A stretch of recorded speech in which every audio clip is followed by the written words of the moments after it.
ओम शांति। 19 जनवरी 2024 बाबा के साकार मधुर महावाक्य। मीठे बच्चे, सदा खुशी में रहो और दूसरों को भी खुशी दिलाओ। यही है सब पर कृपा करना। किसी को भी रास्ता बताना, यह सबसे बड़ा पुण्य है। प्रश्न: सदा खुश मिजाज कौन रह सकते हैं? खुश मिजाज बनने का साधन क्या है? उत्तर: सदा खुश मिजाज वही रह सकते जो ज्ञान में बहुत होशियार हैं, जो ड्रामा को कहानी की तरह जानते और सिमरन करते हैं। खुश मिजाज बनने के लिए सदा बाप की श्रीमत पर चलते रहो। अपने को आत्मा समझो और बाप जो भी समझाते हैं उसका अच्छी तरह मंथन करो। विचार सागर मंथन करते करते खुश मिजाज बन जाएंगे। ओम शांति। बाबा कहे, रूहानी बाप रूहानी बच्चों के साथ रूह रिहान कर रहे हैं। यह तो आत्माएं जानती हैं कि एक ही हमारा बाप है और शिक्षा भी देते हैं। टीचर का काम है शिक्षा देना, गुरु का काम है मंजिल बताना। मंजिल को भी बच्चे समझ गए हैं। मुक्ति, जीवन मुक्ति के लिए याद की यात्रा बिल्कुल ज़रूरी है। हैं दोनों सहज। 84 जन्मों का चक्र भी फिरता रहता है, यह याद रहना चाहिए।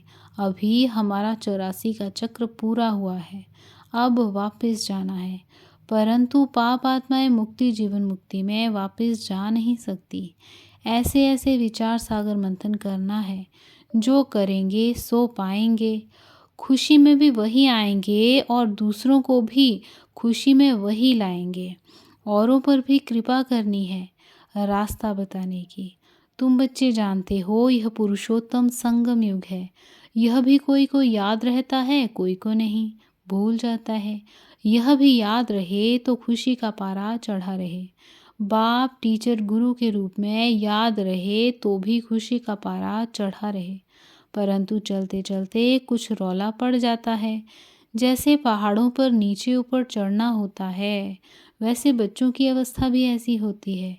कोई बहुत ऊंच चढ़ते हैं, फिर गिरते हैं तो आगे से भी जास्ती गिर पड़ते हैं कि कमाई चट हो जाती है। भले कितना भी दान पुण्य करते हैं, परंतु फिर पुण्य करते करते अगर पाप करने लग पड़ते हैं तो सब पुण्य खत्म हो जाते हैं। सबसे बड़ा पुण्य है बाप को याद करना। याद से ही पुण्य आत्मा बनेंगे।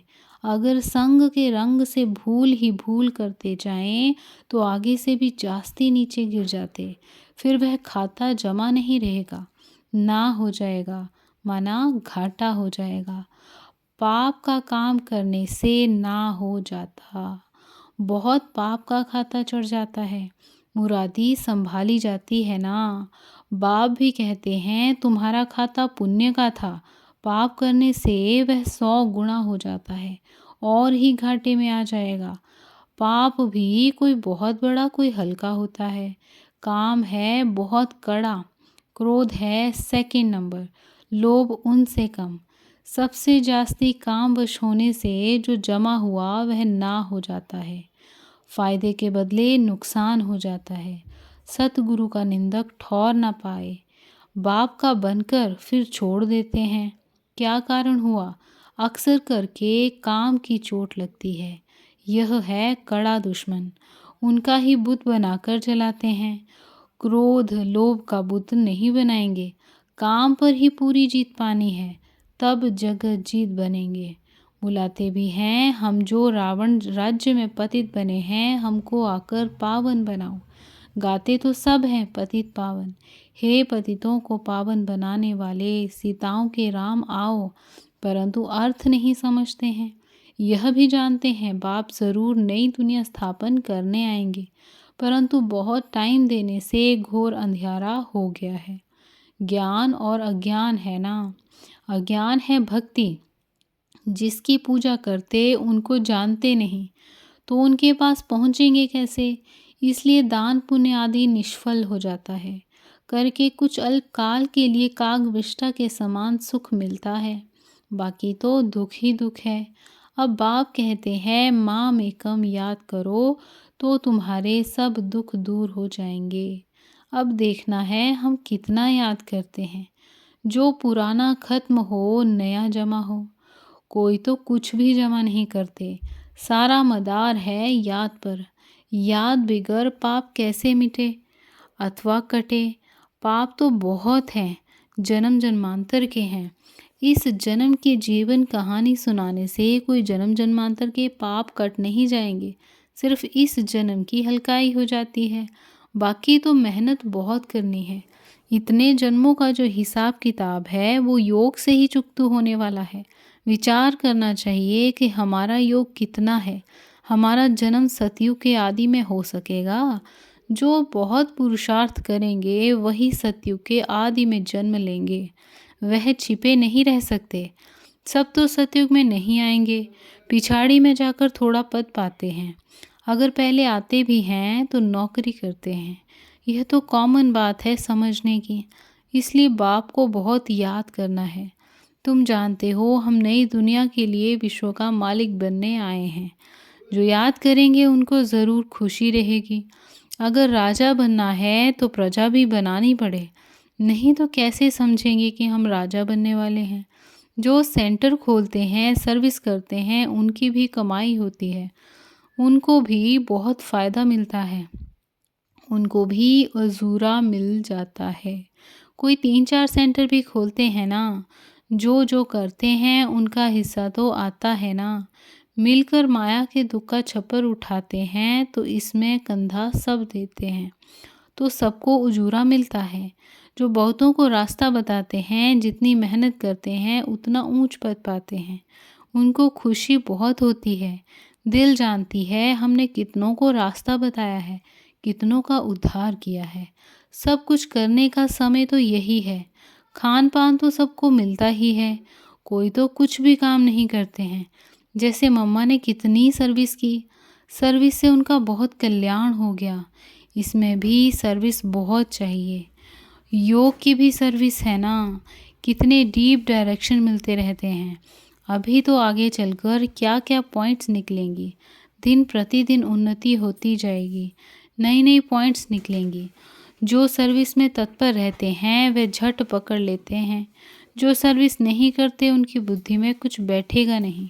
बिंदी रूप कैसे समझें। तुम कोई से पूछो आत्मा कितनी बड़ी है। आत्मा का देश काल बताओ तो कभी नहीं बता सकेंगे। मनुष्य परमात्मा का नाम रूप देश काल पूछते हैं। तुम आत्मा का पूछो तो मूंझ जाएंगे। किसको भी मालूम नहीं। आत्मा इतनी छोटी बिंदी उसमें इतना सारा पाठ भरा हुआ है। यहाँ भी बहुत कम है जो आत्मा परमात्मा को जानते ही नहीं। सिर्फ विकारों का संन्यास किया है वह भी कमाल है। सन्यासियों का धर्म अलग है। यह ज्ञान तुम्हारे लिए है। बाप समझाते हैं तुम पवित्र थे फिर अपवित्र बने अब फिर पवित्र बनना है। तुम ही 84 का चक्र लगाते हो। दुनिया में ज़रा भी इन बातों को नहीं जानते। ज्ञान अलग भक्ति अलग है। ज्ञान चढ़ाता है भक्ति गिराती है तो रात दिन का फर्क है। मनुष्य भले कितना भी अपने को वेदों शास्त्रों की अथॉरिटी समझते हैं परंतु जानते कुछ नहीं। तुमको भी अभी मालूम पड़ा है। तुम्हारे में भी नंबरवार हैं। भूलने कारण ही खुशी गुम होती है। नहीं तो अथाह खुशी होनी चाहिए। बाबा से तुमको यह वर्षा मिल रहा है। बाबा साक्षात्कार करा देते हैं परंतु साक्षात्कार किया श्रीमत पर नहीं चले तो फायदा ही क्या। बाप को दुख में सिमरण करते हैं। बाप को कहते हैं लिबरेटर। हे राम हे प्रभु कहते हैं परंतु वह कौन है वह जानते नहीं। भक्ति में कोई ऐसे नहीं कहते हैं कि अपने को आत्मा समझ बाप को याद करो। बिल्कुल नहीं। अगर कहते होते तो परंपरा चला आता। भक्ति तो चली आती है ना। भक्ति अथाह है। ज्ञान है एक। मनुष्य समझते हैं भक्ति से भगवान मिलेगा परंतु कैसे कब यह नहीं जानते। भक्ति कब शुरू होती है कौन जास्ती भक्ति करते हैं यह कोई नहीं जानते। क्या इतना 40,000 वर्ष और भक्ति करते रहेंगे। एक तरफ मनुष्य भक्ति कर रहे हैं दूसरे तरफ तुम ज्ञान पा रहे हो। मनुष्यों से कितना माथा मारना पड़ता है। इतनी प्रदर्शनी करते हो फिर भी निकलते कोटों में कोई हैं। कितनों को आप सामान बनाकर ले आते हैं। सच्चे सच्चे ब्राह्मण कितने हैं, यह हिसाब अभी निकाल नहीं सकते। बहुत झूठे बच्चे भी हैं। ब्राह्मण लोग कथा सुनाते हैं, बाबा गीता की कथा सुनाते हैं। तुम भी सुनाते हो यथा बाबा तथा बच्चे। बच्चों का भी काम है सच्ची सच्ची गीता सुनाना। शास्त्र तो सबके हैं। वास्तव में जो भी शास्त्र आदि हैं वह सब हैं भक्ति मार्ग के। ज्ञान का पुस्तक एक ही गीता है। गीता है माई बाप। बाप ही आकर सबकी सद्गति करते हैं। मनुष्य फिर ऐसे बाप की ही ग्लानि करते हैं। शिव बाबा की जयंती है हीरे तुल्य। ऊंच ते ऊंच भगवान ही सद्गति दाता है। बाकी और किसी की महिमा कैसे हो सकती है। देवताओं की महिमा करते हैं परंतु देवता बनाने वाला एक बाप ही है।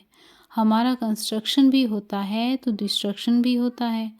बहुत हैं जो कुछ समझा नहीं सकते तो स्थूल काम करो। मिलिट्री में सब काम करने वाले होते हैं। कहा भी जाता है पढ़े के आगे अनपढ़े को भरी ढोनी पड़े। मम्मा बाबा जो करते हैं उनसे सीखो। तुम भी समझ सकते हो अनन्य बच्चे कौन हैं। बाबा से पूछेंगे तो बाबा भी नाम बताएंगे कि फलाने को फॉलो करो। जो सर्विसेबल नहीं वह औरों को क्या सिखलाएंगे, वह तो और ही टाइम वेस्ट कर देंगे। बाबा समझाते हैं अपनी उन्नति करने चाहते हो तो यहाँ कर सकते हो। चित्र रखे हैं हमने 84 जन्म कैसे लिए, यह अब समझा है तो दूसरों को समझाओ। कितना सहज है यह बनना है। कल इनकी भक्ति करते थे आज नहीं, नॉलेज मिल गई। ऐसे बहुत आकर नॉलेज लेंगे। जितना तुम सेंटरों का जास्ती घेराव डालेंगे तो बहुत आकर समझेंगे। सुनने से उनको खुशी का पारा चढ़ जाएगा। नर से नारायण बनना है। सच्ची सत्य नारायण की कथा भी है। भक्ति से तो गिरते ही जाते हैं। उनको पता नहीं पड़ता ज्ञान क्या चीज़ है। तुमको बेहद का बाप यथार्थ समझाते हैं। बाबा कहते हैं कल तुमको राजाई दी फिर तुम्हारी राजाई कहाँ गई, यह तो खुद जानते हैं। यह तो खेल है। एक ही बाप है जो सारे खेल का राज समझाते हैं। हम कहते हैं बाबा आप बांधेले हो ड्रामा में, आपको आना ही पड़े पति दुनिया और पतित शरीर में। ईश्वर की बहुत महिमा करते हैं। बच्चे कहेंगे बाबा हमने आपको बुलाया तो आपको आना ही पड़ा हमारी सर्विस करने अथवा हमको पतितों से पावन बनाने। कल्प कल्प हमको 100 देवता बनाकर आप चले जाते हो। यह जैसे एक कहानी है। जो होशियार हैं उन्हों के लिए तो एक कहानी है। तुम बच्चों को खुश मिजाज होना चाहिए। बाबा भी ड्रामानुसार सर्वेंट बना है। बाप कहते हैं मेरी मत पर चलो, अपने को आत्मा समझो, देह अभिमान छोड़ो। नई दुनिया में तुमको नया शरीर मिलेगा। बाप जो समझाते हैं उनको अच्छी तरह मंथन करो। बुद्धि से समझते हो हम आए हैं यह बनने के लिए। एम ऑब्जेक्ट सामने खड़ी है। भगवान उवाच वो लोग भगवान को मनुष्य समझ लेते हैं या निराकार कहते हैं। तुम आत्माएं भी सब निराकारी हो। शरीर लेकर पाठ बजाती हो। बाबा भी पाठ बजाते हैं। जो अच्छी सर्विस करेंगे उनको ही निश्चय होगा कि हम माला का दाना अवश्य बनेंगे। नर से नारायण बनना है। भगवान पढ़ाते हैं तो अच्छी तरह पढ़ना चाहिए। परंतु माया का ऑपोजिशन बहुत होता है। माया तूफान में लाती है। अच्छा मीठे मीठे सीखे लदे बच्चों प्रति माता पिता बाप दादा का याद प्यार और गुड मॉर्निंग। रूहानी बाप की रूहानी बच्चों को नमस्ते। हम रूहानी बच्चों की रूहानी माता पिता बाप दादा को याद प्यार गुड मॉर्निंग और नमस्ते। शुक्रिया बाबा शुक्रिया। धारणा के लिए मुख्य सार, विचार सागर मंथन कर अपार खुशी का अनुभव करना है। औरों को भी रास्ता बताने की कृपा करनी है। संग के रंग में आकर कोई भी पाप कर्म नहीं करना है। माया के दुखों का छप्पर उठाने के लिए मिल करके कंधा देना है। सेंटर्स खोल अनेकों के कल्याण के निमित्त बनना है। आज का वरदान, अपने बोल की वैल्यू को समझ उसकी इकोनॉमी करने वाले महान आत्मा भव। विश्लेषण, जैसे महान आत्माओं को कहते हैं सत्य वचन महाराज, तो आपके बोल सदा सत्य वचन अर्थात कोई ना कोई प्राप्ति कराने वाले वचन हों। ब्राह्मणों के मुख से कभी किसी को श्रापित करने वाले बोल नहीं निकलने चाहिए। इसलिए युक्ति युक्त बोलो और काम का बोलो। बोल की वैल्यू को समझो। शुभ शब्द, सुख देने वाले शब्द बोलो। हंसी मजाक के बोल नहीं बोलो। बोल की इकोनॉमी करो तो महान आत्मा बन जाएंगे। आज का स्लोगन, यदि श्रीमत का हाथ सदा साथ है तो सारा ही युग हाथ में हाथ देकर चलते रहेंगे। यदि श्रीमत का हाथ सदा साथ है तो सारा ही युग हाथ में हाथ देकर चलते रहेंगे। अव्यक्ति साइलेंस द्वारा डबल लाइट फरिश्ता स्थिति का अनुभव करो। जैसे लाइट के कनेक्शन से बड़ी बड़ी मशीनरी चलती है, आप सभी हर कर्म करते कनेक्शन के आधार से स्वयं भी डबल लाइट बन चलते रहो। जहाँ डबल लाइट की स्थिति है वहाँ मेहनत और मुश्किल शब्द समाप्त हो जाता है। अपनेपन को समाप्त कर ट्रस्टीपन का भाव और ईश्वरीय सेवा की भावना हो तो डबल लाइट बन जाएंगे। अच्छा, ओम शांति। ओम शांति।